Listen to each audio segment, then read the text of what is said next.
Hi everyone, we are going to talk about flourishing today. Can you see that? Yes. I'm Jen Rigley. I am the founder of Flourishing Over 50, and I'm so excited that you're joining us. My company, Flourishing Over 50, is really a movement that I started to support and inspire women in midlife to live their best life. Many of us wake up every day with the weight of life pressing upon us. It feels like we are carrying a weighted blanket on our shoulders with a heaviness that slows our steps and saps our energy. It is usually not one event that's weighing on us, but a lifetime of accumulated grief, trauma, tragedy, and challenges. And these have built up layer after layer, year after year. And it's not surprising that for many of us, there are hours, days, weeks where we find ourselves in despair. Does this sound familiar? As we accumulate and layer on each year of life, we often get to the point where facing our challenges becomes a real struggle. We aren't able to enjoy life fully or show up with joy and intention. And I know that's important to you. You want to show up with joy and authenticity and intention. But often we look inward and we blame ourselves, asking ourselves, what did I do wrong? Or you might believe it's your fault. But in reality, it is years of grief, trauma, and challenges that we have endured, that you have endured, and powered through. And yes, I see you powering through every day. That has worn us down and then caused us to doubt ourselves. Research confirms and backs up that unresolved emotional pain and the cumulative weight of life's difficulties impact our mental, our emotional, and even our physical well-being. I know some of you feel this in your body and how you show up for your own health and well-being, but it also alters the way we show up in our relationships, our career, and our daily life. These effects ripple through every aspect of our being. And the issue is not who we are, it's what we've been carrying. It's that weighted blanket filled with grief, trauma, and challenges. Now, what this looks like for each one of us is different. For some of us, this weight manifests as a struggle to get out of bed in the morning. Others of us manage to go boldly about our day, carrying that despair deep inside. We show up as best we can for our family, our friends, our job. And I know this feeling intimately because I lived it for a long time. And I know some of you have lived it for a long time. But no surprise, the challenge is that eventually this catches up to us. That busyness can only hide despair for so long. For me specifically, it caught up to me one day when I found myself lying flat out on the kitchen floor, tears streaming down my face, my body pressed against the cool tiles. The grief of losing my mother had cracked open a vault of past sorrow and suppressed memories. My mind replayed the mantra, "Is this all there is?" This is a question that haunted me for years because I've spent years working hard, overcoming traumatic experiences, striving to create a meaningful life, and I know you have too. But at that moment, I struggled to see any point in continuing the fight. I did not know how I was going to pick myself up and get back to living, get back to caring for my children, and get back to my job. As I lay there on the kitchen floor, truly grief-stricken, all my past grief started to bubble up. Memories came back. That ticker tape of "is this all there is to life" was running around and around. But after working so hard to build a good life and be a good person and raise my daughters in a meaningful manner, I overcame multiple traumatic experiences. And all I could think of was, is this all there is to life? It just didn't seem worth the struggle. And if you had asked me my story, It would have started and ended with the list of challenges. None of the good stuff. My focus was always on all the things that had gone wrong, the people I had lost, the challenges I had. And if you're in that place right now, I want to let you know that I see you. I get you. I understand you. It was while lying there on the kitchen floor, though, and ruminating, I heard a whisper. I heard a message. And it was this, that yes, life is hard and you have had your share of tragedy, but your family, your friends, your daughters need you. There's work to be done, but you will begin to enjoy life. You will find joy again. And it is that moment that became the turning point in my healing. And if you're listening to this, and if you haven't had that turning point, please take in what I'm saying, and maybe this is your turning point. Or maybe this is the little nudge you need, the little whisper that you need to know that this doesn't have to be your lifelong story. You can create a new story for your life. So I did get up off that kitchen floor and I embarked on a healing journey. Step by step, I began the work of renewal. And I want you to know, you don't have to feel despair forever. It's possible to rise up, reimagine the life you are living, reignite your joy, and step into your life with renewed energy and intention.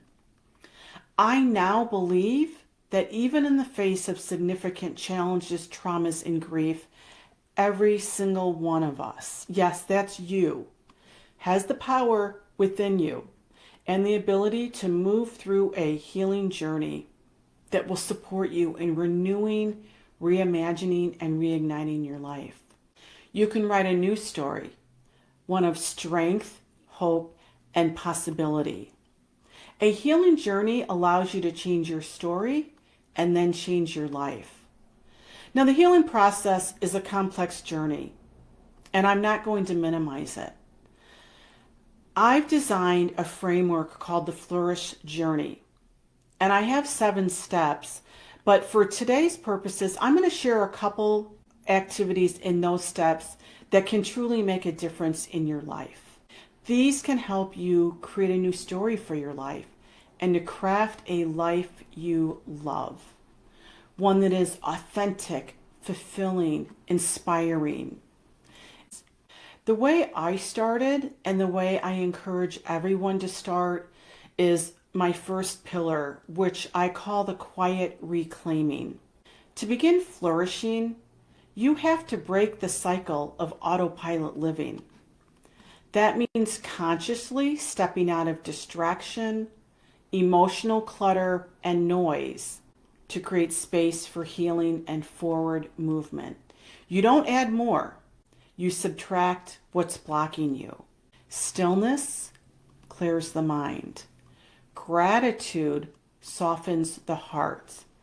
And intention will direct your soul. What I want you to do is quiet your mind to hear your heart. Quiet your mind to hear your heart. You must gently pause the noise, acknowledge your pain, and choose small daily practices that root you in peace, presence, and purpose. One breath, one blessing, and one choice at a time. You can build your life from the inside out. You can start with stillness, gratitude, and intention. And the way I do that and the way I teach people to do that is with the joy triangle. This is a special practice because it only takes 3 minutes a day. So what this is a daily ritual that you can do anytime throughout the day, and it's rooted in stillness, gratitude, and intention. So, number 1, be still. This is where I want you to put your cell phone away, turn it off, put it on silent, or hide it in the kitchen. I need you to sit in silence, close your eyes, and breathe deeply for 1 minute. Sometimes it helps to place your hand on your heart and just quiet and listen to yourself. Try to let go of your thoughts and focus on the breath, the moment, and being present. This is your gift to yourself. This is your reset, your sacred pause. The second step is gratitude.